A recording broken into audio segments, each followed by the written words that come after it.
2016 World Championship live from the Chicago Theater. We are in our quarterfinal about to get into Game 2 between ROX and EDG. But first, I am joined by H2K's Freeze. Of course, unable to play because of the injury still, but you're very close to the team. Tomorrow is our quarterfinal versus Albus Nox Luna. What are your thoughts? How has practice been going? What H2K will show up? I mean, obviously, if I would be playing, it would be 3-0, but nah, just kidding. I think they can take one game away from us, but as long as we are able to reset our game and our mind, we will take the 3-1. There's been a lot of hype also and about people speaking out on the individual talent on the roster. How are they all keeping a level head and know that they really have to win that match tomorrow? Well, we keep getting invited by our owners to New York and how New York is an amazing city and stuff like that. Even though I feel like Chicago has been the best place so far. Yeah, but I mean, they keep bragging about New York, so we have to go and we have to try. You have to try indeed, and a lot of love for Chicago as well. Quick prediction, ROX is 1-0 up over EDG. How's the rest of the series gonna go? So we played a lot of Asian teams, and they usually are disciplined, but like, not to say that ROX is not disciplined, but they are the only team from Asia that they play to have fun. And it looks like it. They have the play style where they just go ham, they go amazingly crazy, and they do plays where everyone survives by 10 HP. So I feel like EDG can take one game away from them, but they will win in the end. Like, yeah. We will see what happens, and I hope that we do see a lot of fun games yet. Thank you very much, Freeze. Good luck to H2K tomorrow, and our casters are going to get us into Game 2. Thank you very much, ROX, and thank you, Freeze, for your words as well. Game 1, talking about ROX Tigers, they definitely played better as a team, and they put a lot of emphasis, kind of for the first time all tournament, heavily onto the top lane. First turret 10 minutes in, smashed that one. Peanut did a great job getting Smeb ahead. I mean, we got the stat as well in terms of jungle proximity. 20% of Peanut's time up top lane to 4% from Clearlove. Now, that shouldn't be too surprising if you just have the blanket of EDG top laner, but with Koro, nothing has changed, and they put him on Rumble, a champion that traditionally has the strong early wave clear, will overextend, does have snowballing matchups. Against Jace, if you get the Jace going, Rumble has a hell of a time.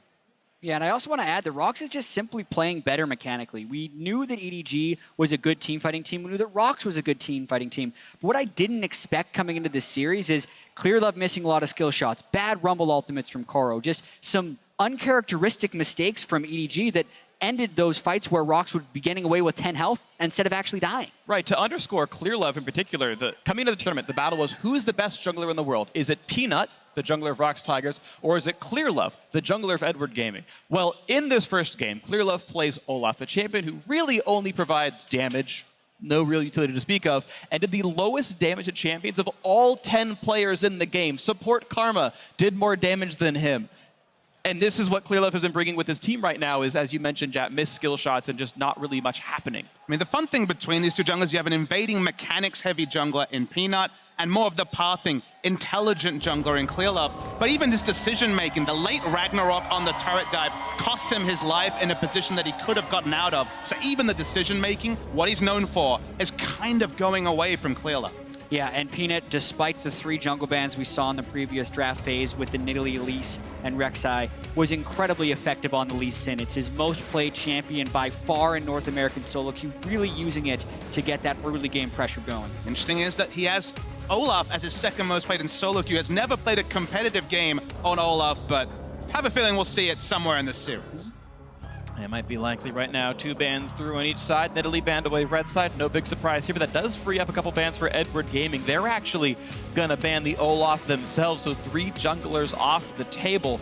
But a lot of the things that were available still up. The Rek'Sai that ROX Tigers had banned before, the Poppy that ROX Tigers had banned before, as well as the Jhin that was afraid before, and it's just going to all be left up. So Rek'Sai banned away. First pick, Kennen, comes through for Koro. Yeah, interesting set of events right here because I think Clearlove would love to get in some type of Rek'Sai matchup, and ROX is just not going to let that happen because they're not that fearful of many EDG players, and they can almost just use the Rek'Sai ban on them The Kennen ban also puts Koro in a very dangerous situation. You talk about that jungle proximity, Papa Smithy, the 20% to 3% amounts to 2 minutes and 20 seconds that Peanut spent top lane versus 26 seconds that Clearlove spent top lane. So if that's going to happen again, it's going to be hard for Koro's Kennen to have any impact in this matchup. We saw the Fiora hover. Smebo, very well-known Fiora player back at Worlds. Last year, hasn't played it as much, especially in summer season, but man can dream. I'd love to see some top lane carrying from Smeb. Jace was a nice start. Let's see if he has another gear to the top lane carry.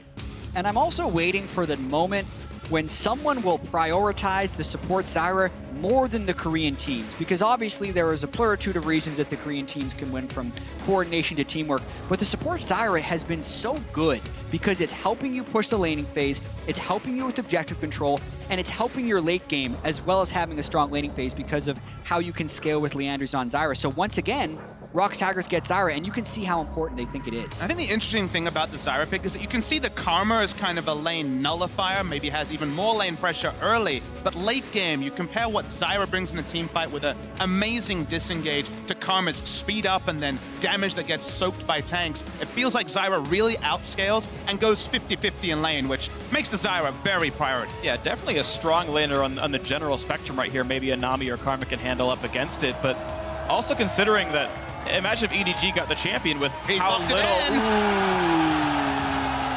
Those are not locked in. Those are not locked in. It still hovers actually on both these sides. You've got to correct us here for a second, but that's not guaranteed Twitch and Reliant Soul unless my champ select is desynced. I don't think so. Okay. You can see the timer still ticking down for ROX Tigers. There we go. That's actually lined up now more properly. But talking about a Zyra point, and again, ROX Tigers prioritizing it very heavily. Whoa. With the bot lane being the one that works well for Edward Gaming, I'd actually like to see a carry support, right? Get more damage out there alongside Def, because someone else needs to do some of the heavy lifting. And finally, we do see Reliant Soul and actually Maokai to pick up here for Smeb. Yeah, the Maokai lines up fairly well with wanting Peanut to carry the lane, because if you're going to be running a tank top lane, it's a setup champion for Peanut's ganks if they're expecting to be able to get 2v1s in the top side. And there's really succinct itemization you can go into to deal with double AP as a Maokai. Loves to build Spirit Visage. Any more magic resist, then you put down that ultimate, and suddenly you're negating a lot of the AoE damage that Ryze and Kennen are putting out. Smeb hasn't played Maokai, hasn't been a common pick in Korea for a very long time, but you have to say, they're holding AD carry for last pick, and they're setting up for high damage, so that's why I don't mind looking for more engage, because Twitch, a famous Prey Twitch he's been playing since Season 1, is certainly an option as a last pick. Definitely a thought right here. We've got to see what else comes through for Edward Gaming first, though. When you've got a champion like Hecarim, it's a little bit harder to play Twitch without dying here on this one. Of course, his team still has plenty of healing tools, but Hecarim going to come back in here for Clearlove with that same Karma support. Yeah, Clearlove had some questionable games on Hecarim during the playoffs in the LPL, but with so many junglers off the board right now, they want to bring at least a little bit of tankiness in that jungle position, because the other option would really be something like Graves, and they don't feel confident in that matchup apparently. I mean, interestingly, his Hecarim was his best performing champion. He had unique champions all the way through groups. I actually think his Hecarim was on the better end. He did struggle on some of the more meta picks, so it is a jungler that has ramp-up time, wants to build damage from the jungle where possible. It's going to be a support Karma, so the shields won't necessarily baby him through fights if he goes for Trinity Force first, but onto the ROX Tigers. Is it going to be the Ezreal who can do the damage? Caitlyn is another option that does do good damage as well. I think they would have considered the Twitch, but with the Hecarim, it's very difficult. Yeah, I think there are many reasons you haven't seen Twitch so far in this tournament as far as the laning phase is concerned, so the Caitlyn makes the most sense. It's actually incredibly similar to the team composition the ROX Tigers played in Game 1. The Jace was banned away from them, but aside from that, they picked the same champions. The difference with this is you're replacing a high damage poke champion with a really tanky engaged champion, which means ROX actually wants to play more aggressively in team fights and expect more teleport flanks. You could also say they're losing the potential for a champion to take over the lane. It's very difficult for Maokai to get far enough ahead where he has any semblance of kill pressure on Kennen, so it might be one less pressure point for Peanut to be super aggressive around, because maybe equalizing top, but taking over top, very difficult for Maokai to do. I totally agree. I think it's very interesting that the brightest point for ROX Tigers was smashing the top lane open. And okay, they still got the Lee Sin for early gank pressure, but you're right, you don't expect Maokai to completely smash the lane open, take a 10-minute turret, and continue to be a major split push threat. So ROX Tigers kind of need a different wedge to break into this game now. Still be able to handle the rest of everything Edward Gaming can throw at them. Yeah, we've seen a very small amount of Maokai so far in this tournament. And oftentimes it is because he can get pushed in laning phase. But in a sense, this is just confidence with Smeb and Peanut in themselves that they're not worried about Coral's Kennen and can then bring that monstrous tank against a double AP team in team fights. All right, well, we'll see how this game unfolds. We are getting ready for Game 2, and you at home, make sure to share your memories from 2016 Worlds using the hashtag WorldsBigPlays. Tweet to us at LOL Esports. We're on the lookout for the best fan tweets always, and let's see what the biggest plays were from the quarterfinals as we get ourselves ready for the second game. ROX Tigers of South Korea up 1-0 against the Chinese LPL's Edward Gaming. A best of 5 about to unfold, and here we go with Game 2. Dream Series kind of started the way we expected. ROX Tigers did actually parlay their strong 2 games at the end of groups to a strong first game of this best of 5, but EDG have always excelled in a best of 5 scenario. The best of 5 got them to MSI to famously beat SKT, was a nail-biter against LGD, went 5 games. The best EDG series go the full mile, and if they can bring it back here, we have a really intriguing series on our hands. Yeah, and it's going to be so difficult for them to bring it back. You need a lot of mental fortitude to recover from the types of mistakes they're making in that game. So easily you can turn on each other if you see a player making a lot of mistakes in team fights, especially if he is one of your leaders like ClearLove. So the teams need to double down on their efforts, supporting behind ClearLove, and have faith that they can make the plays happen, because you have to be an initiator sometimes against the ROX Tigers if you want to punish their aggression. They've definitely got initiation tools here on Edward Gaming, though. Kennen with a Karma to speed it up. A Realm Warp again for the Kennen and the Hecarim to get into the back line.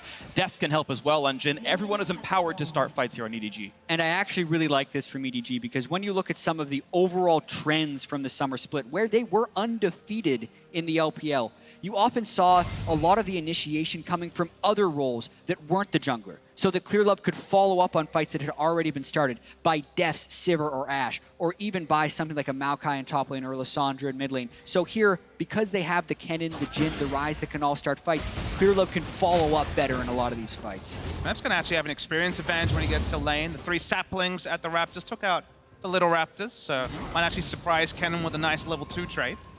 Any player worth their salt should be pressing tab and seeing that he walks in a lane with 3 minion kills, but if he misses that, Smeb will level up on the end of the first wave instead. Kuro doing something very similar, of course, taking away the Raptors on the other side of the map, and 2 level 2 solo laners for ROX Tigers. And this happened last game as well. Note that Scout had to spend time to clear the minions that had crashed in his turret, therefore could not defend that Raptor take by the ROX Tigers. So they take the Raptors very quickly in this early game.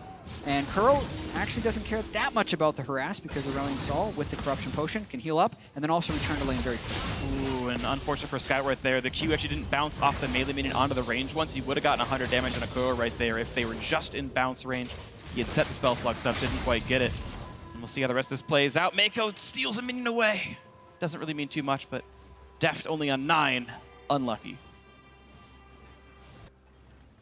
Otherwise, bot lane's pretty much equal. We're going to see Koro1 facing off against Smeb, who again had that early Raptor take, inflating his stats, but even still, Smeb's winning the lane. You can discount that.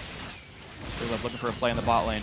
Now they're hoping that ROX use either a Grasping Roots or something aggressive in lane before he would even try that gank. They end up giving it some respect, and ClearLove goes to kill the rest of the jungle. One of the reasons why it's smart to path around bot to look for that unlikely Hecarim level 3 gank is if you actually get Zyra's flash down early, Karma can just kind of run at the Zyra. She's still very squishy. The tether comes in, and that can be another potential way to attack the bot lane. So if you get the flash, it's a big win, but ClearLove, this time at least, time wasted. Nice little deadly flourish there by Deft for getting a bit of damage in. So far, bot lane a bit equal. It's just the major push lead here for the ROX Tigers duo. Would you expect, based on the champion select here, and it's really on either ClearLove to put in gank pressure to stop that from happening, or the rest of EDG to survive a lane that's under their turret more often than not? You might see something more volatile happen in the next couple of minutes here, as they've been trading blows back and forth otherwise. So both junglers far enough away that nothing should be happening. Notice Kuro also gets the blue buff handed off to him by Peanut. Might be less likely that Scout can get a blue buff. There is a mana-hungry Hecarim in the jungle on EDG's side, so this actually just increases the amount of pressure that Kuro can have in the mid lane, and also increases the rate at which he can roam to other lanes. And the way he shops, he actually prioritized fitting in the pink ward. ClearLove, the play on the Kuro. He's going to flash. The knockback's going to still happen. Oh, he doesn't go far enough back, and Kuro gets back to his turret anyway. That was tight. Nearly first blood for Edward Gaming. Yeah, but it does burn both summoners, which is actually super critical. Scout can flash for the next gank, and if ClearLove is level 6, that actually would be a kill. So they now have a way of getting an advantage in that mid lane if they can execute it, and if Peanut can't be there for the counter gank. It's only going to be the double pink wards. So one just placed down by the Aurelion Sol on the top side of the lane. Lee Sin has one, but traditionally Peanut will be using that pink ward to actually help his top laner. But on Maokai, maybe there is a bit more priority for Peanut to be around the mid lane more than he has traditionally and in game 1. You're actually seeing the push pressure mean a lot now in this bottom lane. Look at the gold deficit right now. Or I should say gold lead for ROX Tigers, 600 up. Ooh. Decent. Tricora wants this actually. Doesn't have the Q up in time. It just now came back from cooldown. Smart of him to not complete the dive, but still took a turret shot he didn't need to. The earlier point, though, was the bottom lane matchup. -11 right now for Def. The push, of course, is always very hard for Jin to last hit properly under a turret. The reload and the limited shots are all very difficult for him, and the repeated push from ROX Tigers and the fact they're not really getting ganked is denying gold out of Def's hands. Yeah, and you can just see how good Gorilla and the rest of the Korean supports have been getting at this support sire. They have so much confidence, and in almost every game you're seeing the Karma pick directly into it. And you'd want the Karma to be able to land, harass, and have the kill threat, but it just hasn't been playing out that way. And Peanut is on the hunt. If Def can complete the recall, no! Oh, gonna get hit up with a couple of plants, but not rooted crucially. It's actually Gorilla saving that one for Mako, so Def stays Really alive. stalls Keeps here it for the trapped. follow-up. Here comes a lot of the rest of the team. It's a bit of a 4v3 right here. ClearLove hoping to do a little bit of helping. The question is, when can Scout make it down? That Rise is on the roam. Gorilla to help control the brush. How brave does he really feel? Both top laners use TP to get back to lane, so everyone was shown down bottom side, and ROX actually decides not to go super aggressive this early in the game. Even though heal was down, Mako is still Karma and can have a very powerful shield in an attempt to dive, not to mention the exhaust. So for now, ROX understands that the poke on a Def gives them even more lane pressure, and that's enough for them in this moment. It was still a win for the ROX Tigers. Still got the heal down. They couldn't get a flash, which would have been really big. They could get the flash down on Def, but we'll still give them lane control and allow them to overextend as they have been the whole laning phase. This also handcuffs ClearLove to the bottom side because Peanut is spending time down here as well. So ClearLove really wants to rush level 6 so that he can go back mid lane and execute the gank we talked about with Rise. But the longer Peanut keeps him down here, the lower the jungler experience stays and the closer Kuro gets to his summoner spell. And there's even more importance there because remember, we're expecting expensive build for ClearLove. Trinity Force is an option. In general, the budget from the jungle is hard for Ekram to really get ahead. A lot of poke coming onto ClearLove and friends. And Victor's getting behind as well, trying to absorb a little bit of XP down to this lane. And at the very least, yes, he's getting experience for the minion kills, but still not what he would have wanted from the jungle itself. And Kuro staying down here for several waves. And the thing is, if EDG abandon this, they're still giving up first turret. Even if they stay, they're likely to be giving up first turret. ClearLove still level 5, and he's caught. Caught out with Chain CC. First blood comes through. The flash into the kick for Peanut. Gets it down for himself. The re-engage by Scout means nothing. A body block on the overload is nice. And that is 600 gold in for ROX Tigers. But as Jat's saying, it was a lose-lose for EDG. Lee Sin can just get a warrior enchant, build some tank items. He'll do his role in team fights. ClearLove desperately wants to be farming to keep that economy up on the Hecarim pick. He had nowhere to go. He ends up overstaying in lane, body blocking to allow Deft and Scout to walk up, and good focus fire and good macro from ROX Tigers. Peanut was level 6 as well. The flash kick while he still had his safeguard up makes it a completely safe execution in that situation. And that just really helps ROX Tigers early game. Once again, Peanut gonna look to punish. It's actually really important, judging the fact that Peanut has been able to last hit with his ultimate twice now, because I have seen Lee Sins who misjudge their damage and kick someone to safety and go, oh, what a bonehead move we could have had him. Peanut comfortable enough with the champion to be okay with this one. The trade of ultimates in the top lane meaning very little with how durable they are compared to their damage outputs, but Peanut definitely has been on point in this series. I think it's a mindset thing as well, Freak. A lot of junglers don't want to take the kills, but Peanut, even on a champion like Lee Sin, this team trusts him with gold, even if the champion doesn't necessarily play to it like Elise. Taking a casual 2/3 of his life in one trade. But he got 10 gold back from killing plants, so you tell me if it's worth it. It wasn't, but I just wanted to bring that one up real quick. Yeah, and it makes it a tough lane too because they're already pushed in and they're up against an Aurelion Sol plus a Maokai who's going to have his teleport up shortly, so they can't really push up in that lane. Wow, look at that. The preemptive flash from Koro. He was so afraid of the listening advance coming through, but now Kill that plan. sniping towards the minions, and Def just gonna wave clear with his ultimate. Not getting a lot out of that one, to be honest. Just trying to get rid of the minions and push on forward. ClearLove is level 6 now. Peanut, though, fighting Scout. to fight for the blue buff, but be careful, there's Hecarim around, the knockout's gonna come through regardless, and now it's Mako dodging away from all the Great side CC, steps. running out of help, but actually get away with it. Beautifully played by Mako to survive. And that's just it. It was beautifully played, but they burned 3 summoner spells just to survive, and they're not getting advantages anywhere else on the map. So this is actually looking quite grim early on for EDG, because ROX Tigers have actually taken their game 1 early game and pushed it to the next level. And it's a return to form for Peanut. Suddenly he's that battle ward again, fighting at the top, making people accountable. That means that there was no pressure of a counter gank in bot. They'll take the first Turret Blood, the first brick, if you will, in the bot lane. Another casual 2,500 gold lead at 10 minutes for ROX Tigers. Absolutely a smashing of a game right now, ROX Tigers. The question I had was, ooh, you didn't pick a smashing top lane matchup. You're not going to win the lane for free.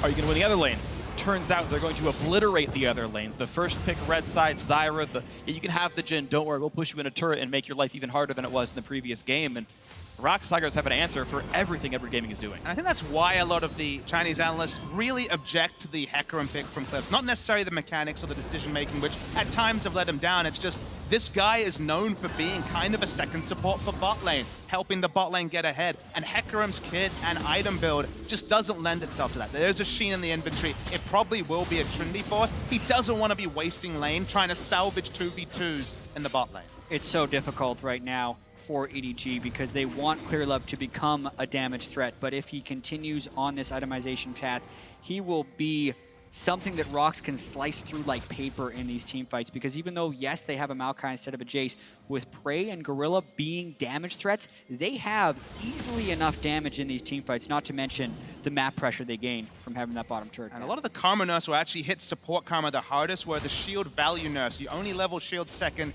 you get to that level 11, 12, 13 a lot later, and the amount of shielding to just try and baby ClearLove through a fight with an extra 200, 300 effective health isn't there now that a lot of the shielding is backloaded to the higher levels. The whimper of a... Oh, this is rough stuff right now for Koro. You've got the rest of the team coming in for him, and it's a 3v1. Nowhere to go. Goodbye to Kennen, but now the re-engage on the bot side. Prey gets one on a Mako. A trade kill for ClearLove. Something finally on the board for Edward Gaming. Not a complete shutout, and Scout wants in as well. Lands the Rune Prison. Spiraling in past the minions, and they're going to block the rest of the skill shot, so nothing else for Scout to do on this one. And at least forcing Summoner Heal out of Prey, but that is still a 2-for-1 long-term for ROX Tigers. Exactly. The cross-map play comes in, multiple fights happen at the same time, and in the top side, you got to see the inbuilt synergy of the Maokai and the Lee Sin. We're going to take a look at the bottom side, though, where EDG recognizes there's everyone top lane, try and make a play on the bottom side, and it's actually a bit of a disaster that Mako gets caught in the traps while Prey can hit him over the wall, and that ROX actually gets a kill out of this, considering they invested 4 people against 2 on the bottom side. 4v2 on a 1-for-1 is just obscenely bad for EDG. It continues that snowball, even though ClearLove was the one to pick up the kill credit. ROX using their resources better and a lead to show. So more resources, smarter with them. ROX Tigers, big lead. And we expect them to continue to play very well. ROX Tigers, at about 20 minutes in the previous game, had just absolutely broken the game apart. They're doing so a little bit earlier. The flash engage on Koro. More CC to follow. Not even a chance from the runaway with his life. It's going to be the last hit on to Peanut. Why not secure another one? 2-0-1 here for the jungler. ROX Tigers getting farther and farther and farther ahead. It's just schoolyard bully stuff onto Koro, the new guy in the lineup. Keep going around his lane, even though the matchup isn't the Jace where you expect the ganks to come. They just parlay the Maokai CS lead. 24 CS lead on Maokai in a range versus melee matchup is so big for Smeb. But the thing is, he's going to get that CS advantage if he can stack magic resist and has the gank threat in that lane. So what EDG need to be doing, and this is kind of what Spawn mentioned on the analyst desk, is if EDG wants to strategize around this game, they almost need to accept that Koro is going to lose lane, as long as ROX has to invest in it. And they have invested in it. Kuro has been roaming multiple times on Aurelion Sol, and Peanut has been going up there continually. So if EDG is not actually making the plays on the other side of the map, they have no chance. Exactly. As you're saying, Jet, look at the rest of the map. You're like, what did they get for so many people being invested top? And the pink wards are sticking for ROX. The first Drake, very likely to go to ROX. There it is, confirmed. EDG are losing and not trading for anything.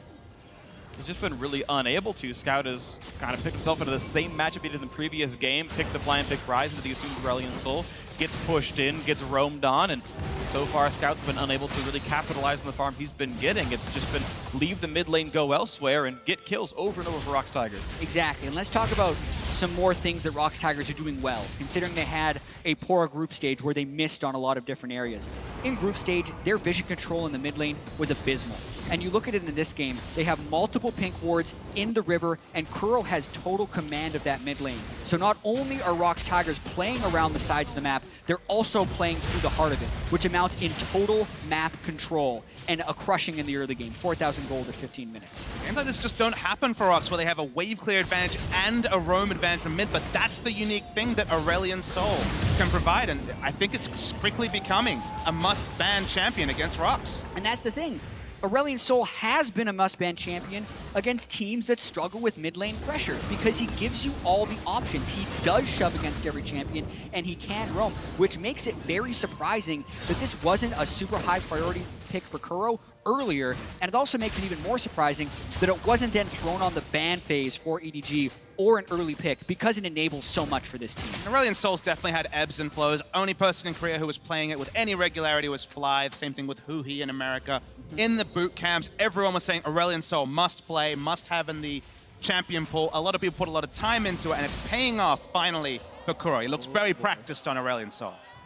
Definitely looks good on it, but you asked, Edward Gaming's bans, why don't they put that one in there? Well, they decided to add an Olaf ban to the mix, one that they had picked early in the previous game, and, well, didn't do much with Clearlove, but wanted to deny it from Peanut, but it clearly shows that Peanut's Lee Sin seems to be just as deadly, and I agree, Aurelion Sol definitely appears to be a bit of an issue right now for the Edward Gaming camp, as they're not trying to take it for themselves. Kuro's just doing very well so far today on this champion. 5,000 gold lead for ROX Tigers. They recently pressured down top lane outer. That wasn't too difficult either from the prior lane advantages Smeb was getting, as he's constantly pushing Kuro in around the map, up 27 minions, up a turret kill. So far, so wonderful for ROX Tigers. And you just kind of think about what could EDG do to get back in this game. It's quite difficult thanks to the Magicers is stacking on Smeb and the fact that Deft is very far behind the item curve of Prey. So you would hope that they can Realm Warp somehow into a numbers advantage fight. And this is what Scout hasn't necessarily been able to do on the Rise against the Aurelion Sol. This is the 4th or 5th time we've seen Rise picked against it, because theoretically, you can match the Aurelion Sol roams with Realm Warps and counter gank, but they haven't done that a single time. And for a lot of those engages, you need aggressive vision. Their vision line is so shallow, very, very defensive vision for EDG, so you just can't hope to just launch people blindly. They tried that in the top lane in game 1 and found a Zyra who killed them, so they just really don't have the latitude to make the sort of aggressive moves, and in the end, they just have Caitlyn's walking up to their turrets and they're super defensive and lose and bleed objectives slowly. Well, the bleeding might continue. No tourniquet in sight for Edward Gaming as they continue this 5,000 gold deficit. ROX Tigers just continuing to push farther and farther ahead. Prey rotated towards the mid lane. He's going to be the big battering ram down for the mid lane outer turret as they hope to knock down the 3 of them in the first 18 minutes in. Gorilla around to help. You've got the Aurelion Sol making sure everyone is zoned away. And that's going to be the 3rd consecutive turret kill now for ROX Tigers. 6,000 gold ahead. Looking for a bit more now as the re-engage might come through, but Kuro not even wincing as he takes those 4 shots. Did he even take damage? I'm not sure. ROX Tigers in complete control. Definitely not much. You can see Deft is behind in items. He's only level 9. That's the rank 1 curtain call. Kuro with the GLP already has some health built up, so relatively tanky. And now they look to roam bottom. There we go, bot lane tier 2. Smeb is there. If they need to dive the turret, he can engage, no problem. Tanky enough on the Maokai. And look at that, from full health, you get a couple of guys to walk down here. Prey just here for show, shoots it once, shoots it twice, turret goes down, gets credit for the kill. Typical AD carry mentality, didn't do any of the hard work, but gets the scoreboard point anyway. And the Hecarim pick just really hurts Deft the most. You can count on Clearlove to get Deft through laning phases after dying early, after losing the turret early. Casual 50 CS loss below his opponent number in Prey, and that's why that damage is barely tickling even the Aurelion Sol, let alone someone like Smeb. And it really has just been consistent and persistent map pressure from the ROX Tigers. Look at the wards they're able to get everywhere they go. They had the early Tracker's Knife, they've upgraded to the maximum Siphon on Gorilla, and they always have the aggressive wards that let them make plays like this. The kick is in, the chase through as well. Mako's gonna survive, gotta land the root into Peanut, but there's just not enough damage to deal. Clearlove really wants in, though. Can he get the attacks? He's going to go for the ulti. A nice dodge from Peanut. Still alive somehow, but Scout's there with a vengeance. Now on to Kuro they go. The root's going to land. A couple more shots should do it, but he's tanky enough. He lands the stun. He might kill off Clearlove, but no, now he's in the danger zone. This could be enough, and no, it's still going to be the one picked up. Nicely played by Kuro to get away. The Viking on the bottom side. Gorilla getting a ton of damage across on this one. Kuro going to lose his life as well, and that is the ace for one. Beautifully played by ROX Tigers. Woo, and that is how ROX Tigers love to fight. The other team desperately trying to chase after them while they just walk further and farther into enemy territory. And all ROX has to do is walk down the rest of the map, have Smeb collapse over the wall, Gorilla with a beautiful flash to finish off the combo. ROX Tigers extend their already massive lead. They just don't have the items to make those sort of plays. You're hearing the cheers in the crowd. ROX Tigers are playing with their tails up, with the flair they're known for. They all started with this pick on Mako. Action was pretty slow at the start, but EDG thought they finally had a chance to go in. And they did, because you look at where Zyra is at the start of this play, and Watch also where Peanut here. Maokai is, but Peanut just walks to the right while Clearlove also to the left, completely misses that, and they think, okay, we got Peanut, and we have everyone here. It's time to fight. Kuro lands an ultimate on almost everyone, and then Smeb is finally here. And Zyra ends up being the MVP of this fight, and for now, just slowly walking, and then you see everyone grouping up, and Gorilla licks his lips. Second time, he's got the wombo engage. It was a disengage one in the first game. It's an engage Zyra this time. That's how you know you're doing well, when your Zyra's confident to flash engage on the enemy. Triple grasping roots, and supports often get cut off of the damage champs in the last team fight, but I assure you he was going to be really high on that one. Still Kuro, as they're chasing after him, consistently damaging them in the whole fight. Casual 10,000 gold lead for ROX now. Trinity Force, not even a Cinder Hulk for Clearlove. It's just going to explode instantly when he tries to walk into a fight. Hecarim is only powerful if he can threaten and engage. And if he just takes a couple of auto attacks from Prey, it's going to have to go back to Fountain. And it's so interesting, because I feel like this happened yesterday as well in Royal versus SKT, where you had the Korean squad coming out ahead very, very well. And this is, of course, all credit to ROX Tigers being up 10,000 gold. And then you have these fights where it's like, ooh, Royal could have made it in, or EDG in this case could have made it into that fight. But the items are so disparate with the 7,000 gold difference, 8,000 gold difference, that those kills don't come through. And when Kuro lives with 200 HP with a Hecarim chasing him, if that game were tied, that kill comes through 100% of the time, and the gold lead just kind of ballooning on itself. That ace happened because the prior lead, and ROX Tigers saying, yes, we would be happy to fight you with the items we have, and they get farther and farther ahead. Can't just, get even further ahead than this game and then see ROX Tigers in this form and lick your lips at what SKT versus ROX in the semifinals may look like, because these are two practiced powerhouse of Korean League of Legends, but they play so differently. And when ROX has their fire up, they look like the one team that can actually unsettle that consistent, balanced approach from SKT and really take things forward. First things first here, of course, but ROX Tigers finally bringing that LCK form into the next level. I agree, and you consistently see this Caitlyn, Aurelion, Sol combination, which I feel like has to be disrupted for anyone that wants to beat this team, because we've seen other teams do this in this tournament like COG. All they have to do is walk towards the turret with the Aurelion Sol, and if you want to harass the Caitlyn off of auto attacks, you walk into the danger zone of the Aurelion Sol orb. So it's incredibly difficult to stop. They move up, get to map control, now field Baron with the Zyra, who's tanking a lot of the damage from Baron for them.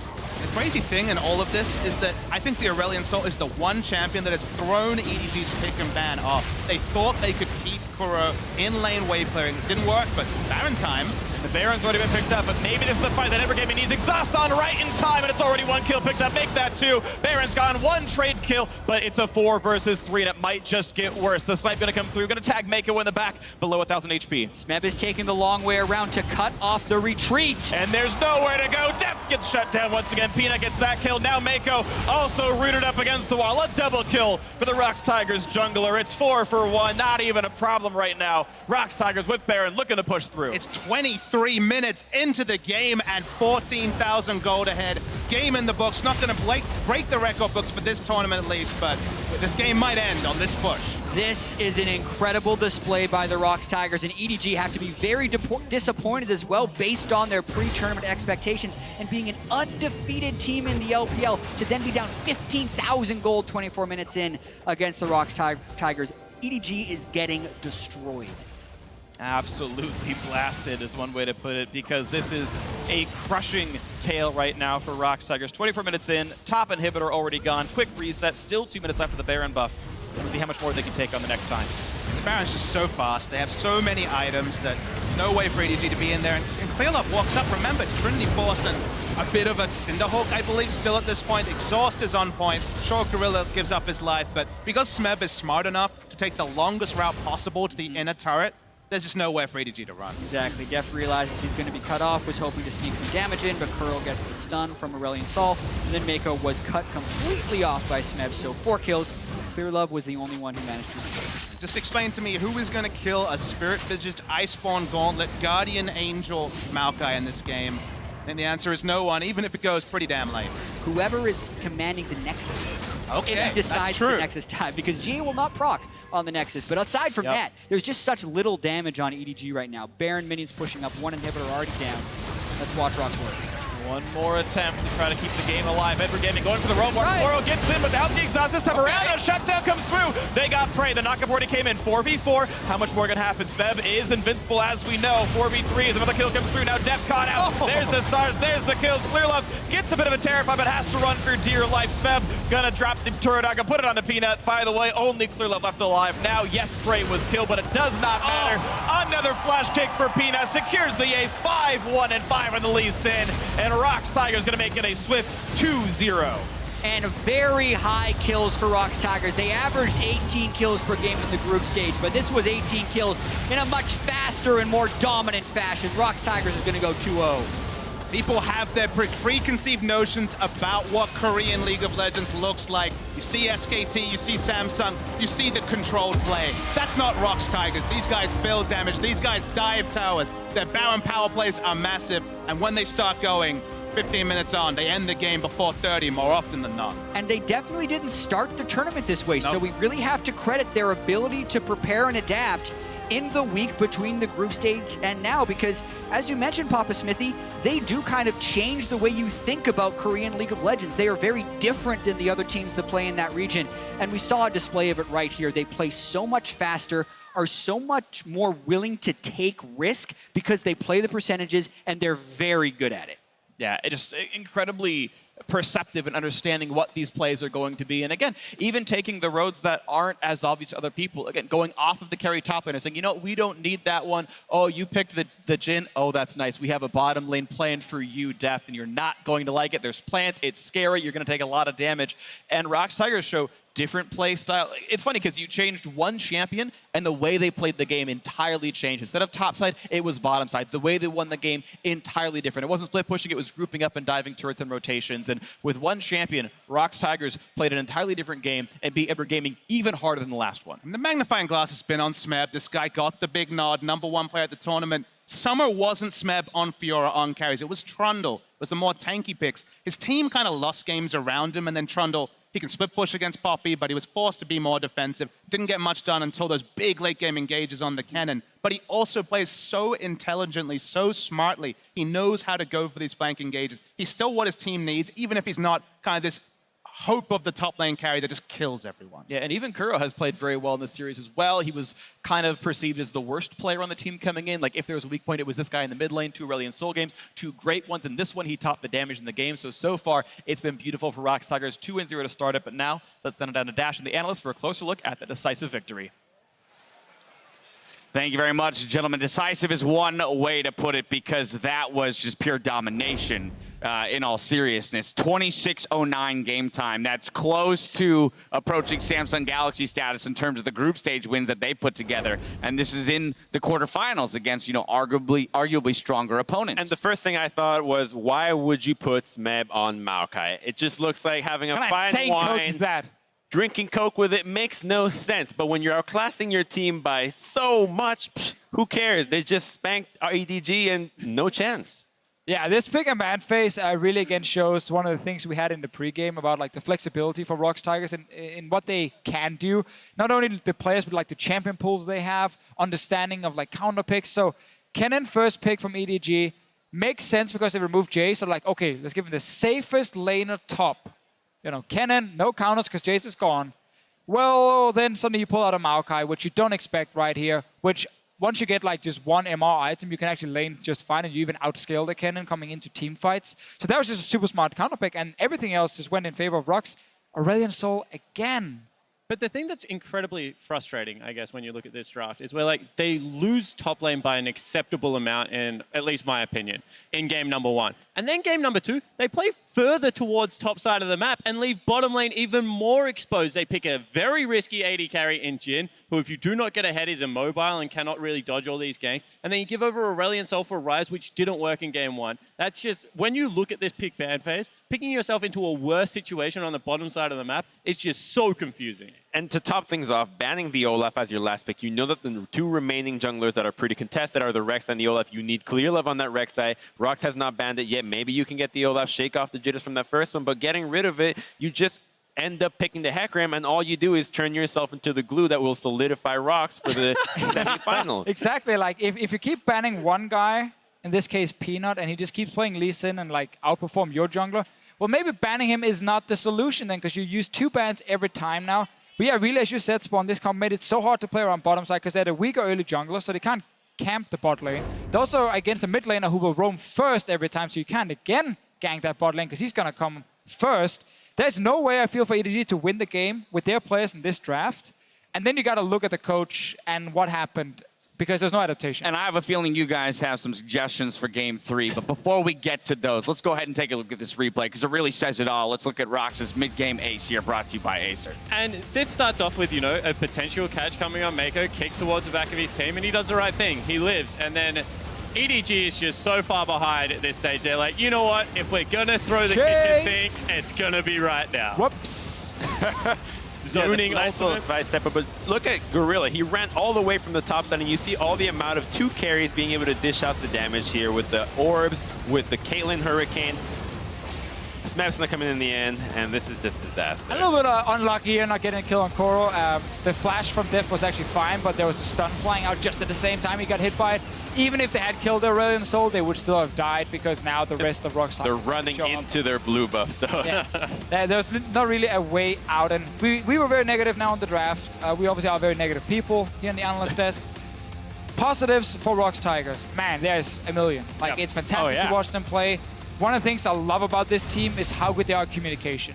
Like, every single member, I've actually stand behind them when they were scrimming in the past, and like everything is just like, every member talks all the time. Everything is being called out. I obviously didn't know what they were saying, but I could hear they were constantly talking and pinging and moving around as a team. So like, when you have these picks that can roam between lanes, it's just even more powerful because the coordination is always there. And that's one of the benefits of having 5 members speaking the same language, because they can set up these plays so easily. And you know, we keep saying that they're in play style really like non-Korean. They're quick, but they're still disciplined. I mean, this draft, we beat them so convincingly game 1. They've left it all available again. Just pick up the exact same thing, have a little bit of a tweak in the top lane, and then be able to carry over that momentum, be able to increase the way that they play the game and squeeze even harder. That's impressive out of the ROX Tigers. And I think what really shows about that is that the fact that when they go for a play, you don't see their success rate be very low. If there's a gank happening, they know it's going to work. We saw the flash, they know what they need to commit, and the only time that it didn't really show was when Kuro saw it coming from a mile away and had to preemptively flash. That's the way that you can avoid the success rate of the Tigers, and that's incredibly impressive. All right, so here we go.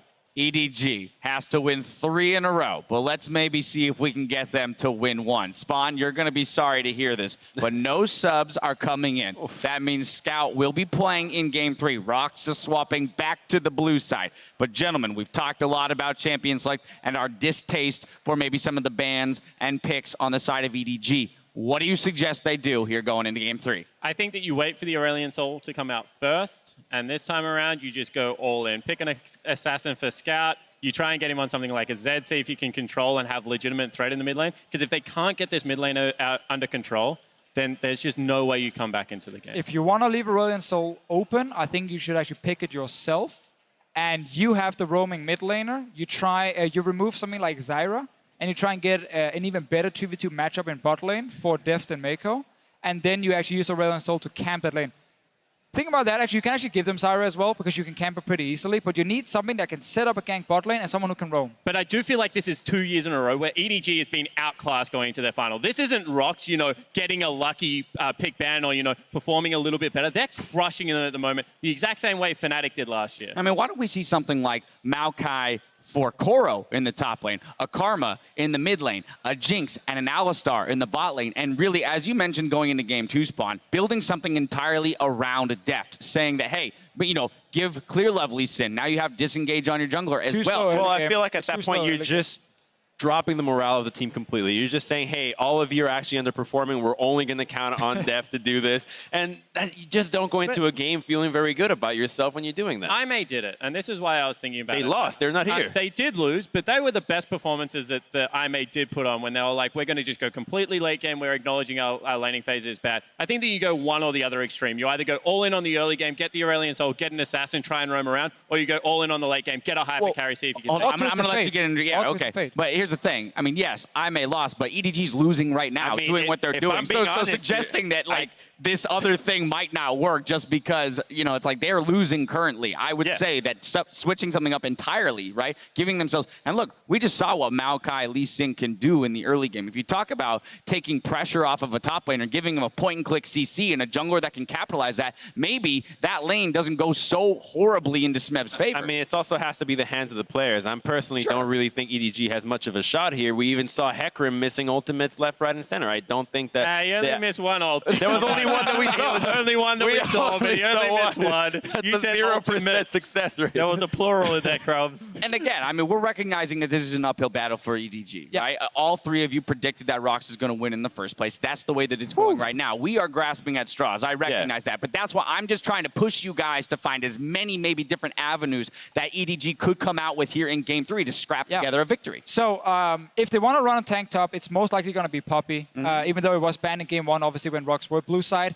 Yeah, you can try and surrender that lane, definitely, but then you need a strong 2v2 bot side that has to be able to win that 2v2 lane, and you need something that can both gank early game and actually roam down and help them from mid lane, and then you just surrender top side and camp bot lane only. And we talk about it all the time. You either need pushing side lanes to be able to collapse on mid, or pick a side of the map that you're going to play towards with a lot of your utility on the other side of the map that just, is a Poppy, is inherently tanky. But at the same time, when you have a look at this, when you have a look at the tools that they're working with right now, it's just so telegraphed. Because if you pick a side of the map, well, EDG is always going to pick bottom right now because they're playing with an emergency substitute. And unfortunately, the ROX has the best top laner in the world right now on the top side of the map that is going to crush you if you play that way.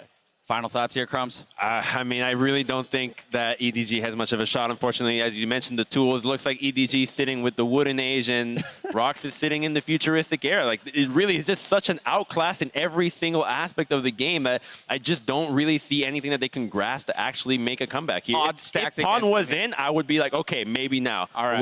With Scout, no. Odds stacked against them. I don't think anybody's questioning that. Don't go anywhere because the match point is coming up in just 3.5 minutes.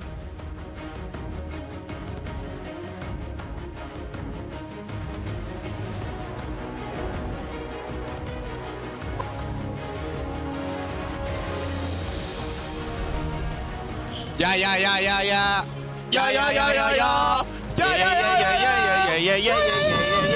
Even if they stay, they're likely to be giving up first turret. Clearlove still level 5, and he's caught. Caught out with Chain CC. First blood comes through the flash into the kick for Peanut. Okay!